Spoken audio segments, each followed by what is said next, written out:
Good morning.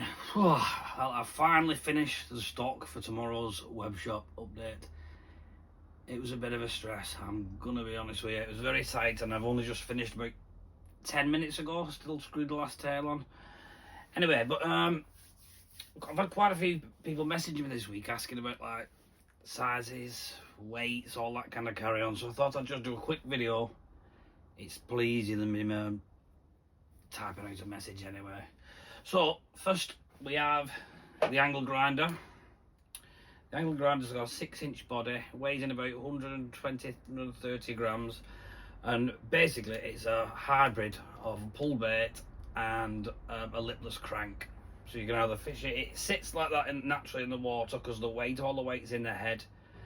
So you can either fish it pull bait style down, or you control it, which both ways the body vibrates that way, and you've got a nice rattle right high up in the tail, so it maximises that effect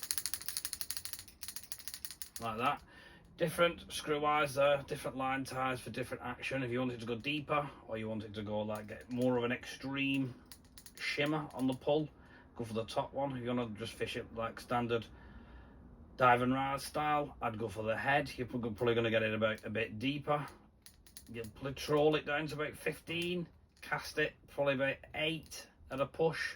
But these things are really good trolled. Not a lot of people know that. People tend to just cast them. Anyway, I'll have the green pike and the hollow orange tail. Just made that name up. Here we go. Next, moving on. Jacktails. Ultimate Marmite lure. Some people just cannot get on with them. Other people absolutely love them.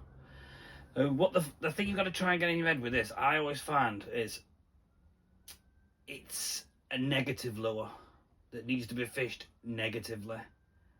And if you've not got patience, do not purchase a jacktail. It's for days when you just need that little bit of slow retrieve kind of tactics, just to winkle one out when they don't really want to feed. You can fish them fast. I've had loads of pike on just rapid when I've been bored and I can't keep my patience up.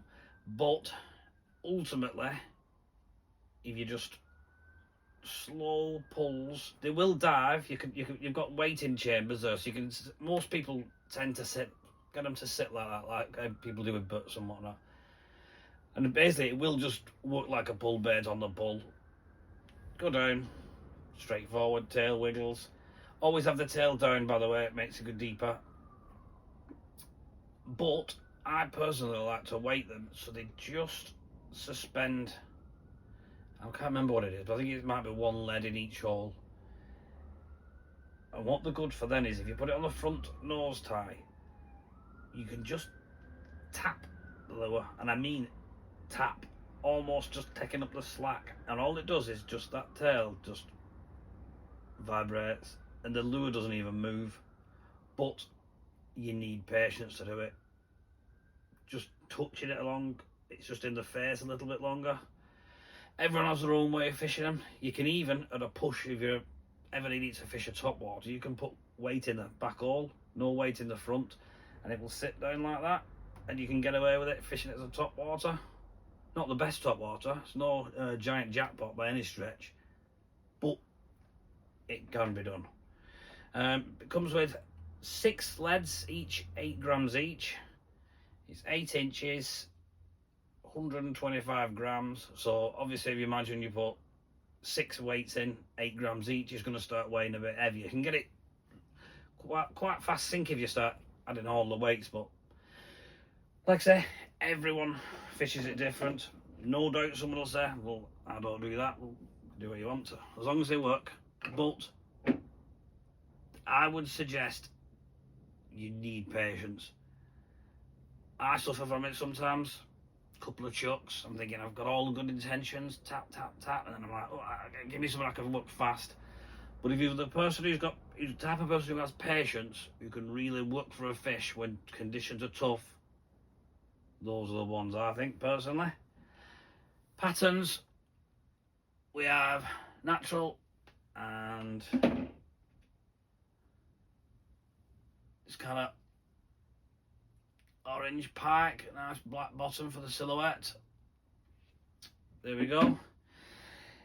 Oh, worth noting as well, no rattles. They're silent, just to help with the kind of quiet, neutral, nothing lure kind of thing. Next, the little mini jerk. These are 4 inches and 55 grams.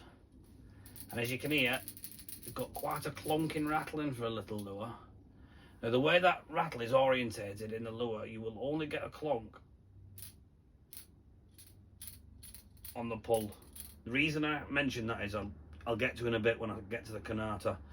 But that sinks about ½ foot a second.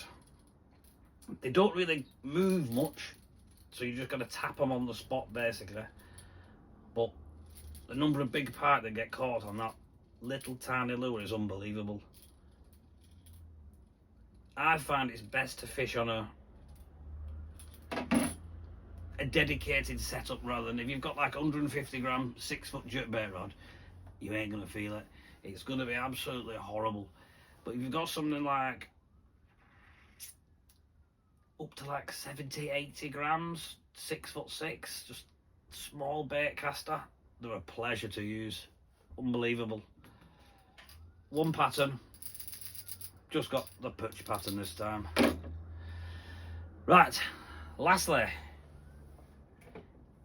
quite a few of you will be familiar with the Canata. Now, what I did, because the Canata used to be made out of model board, I'll not go into all the boring specs about it, but I had to route it, cut it, lots of hard work went into having to make them. And I thought, well, how about make a cheaper version, because we're all skint, aren't we, basically in England, everyone's like fighting for every penny. So I thought, if I can make a resin version and I can get the same density as the model board, there should be no difference in action. And hey presto, after a lot of testing and a lot of experiments and lots of failed attempts, I finally come to the finally got that one sorted. There we go, Resin Canata. As you can see, there's no real fancy paint jobs on them like the old ones or like the angle grinders. It's just bog standard paint jobs, bit of glitter. There we go, nothing fancy. Now these will sink about 1 foot a second, so if you're fishing say a canal or somewhere shallow, you're gonna have to give it some welly to keep it up. But they're ideal for when you're fishing from a boat, or you've got like deep margin in front of you or a river and you just kind of need to keep your depth a bit better. They are quite heavily weighted, and because of the orientation of the rattles and how high they're placed in the body, they're right high up, what it causes is you get this tight flick on the jerk. It's not like like a big shad wobble, it's just a flick every time it jerks. So every time it jerks and you get that flick, it just kicks those 2 rattles in. 2 large bearings in 2 chambers, so but it doesn't make a sound when it goes that way. Maybe just a little sound, but so the whole idea is on that glide, it's just going to flick, boom, trigger. Goes the other way, boom, trigger. Sounds good in theory. That's that one anyway, Canata. That's, what do they call that one? Fluorobaron. Rudd. It's called in my attic, so it's gone all steamy. Not steamy, condensation. Gold Rudd, loads of glitter, classic. And then Baltic Silver. Same again. Loads of flash, loads of wobble. But if you're fishing shallow venues, maybe not ideal. There will be a shallow version coming very, very soon, so keep your eyes peeled. I'm still just tweaking it, but everything will be available tomorrow on the website at 9 AM. I'll post a reel or something later on with showing a bit more detail, because I'm sure the camera hasn't picked up all the the patterns, etc, etc. Lastly, I've got this nice little Shad last week. Got the mould through. Quite excited about it, to be honest. The Shit Shad, Jack Shit, named by Ben Joseph, great name. So every order tomorrow will come with one of these, because I won't mind getting people's opinions, basically. So, again, thank you for your patience, and see you later.